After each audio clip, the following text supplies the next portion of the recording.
राजगुरुनगरमध्ये अल्पवयीन मुलांचं गँग वॉर रंगलंय। एका खासगी क्लासमध्ये घुसून विद्यार्थ्याचा थेट गळा चिरला गेलाय। हल्ला झालेल्या अल्पवयीन मुलाचा उपचारादरम्यान मृत्यूही झालाय। 10वीत शिकणारा अल्पवयीन आरोपी अजूनही फरार आहे। खासगी क्लासमधील मुलांच्या सुरक्षेचा प्रश्न या घटनेनंतर ऐरणीवर आलाय। ज्यावेळेला मी घरातून बाहेर आलो त्यावेळेला इथं खूप लोक वगैरे जमलेली होती।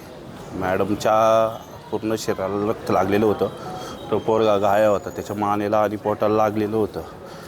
त्याच्यानंतर टू व्हीलर आणली, त्याला गाडीवरती नेलं। पहिलं साळुंकेला घेतलं नाही, त्यामुळे मग तिथे ॲम्ब्युलन्स बोलून त्याला गव्हर्नमेंट हॉस्पिटलला नेलं। दोन मुलांमध्ये भांडणं झालेली होती पहिली, वाटतं काहीतरी असं तपासावरून इथं दिसतंय मुलांच्या चर्चेवरनं। त्याच्यानंतरून ते भांडणाचा राग म्हणून त्याने ते चाकूने कोणतरी मारलेलं दिसतं त्याला।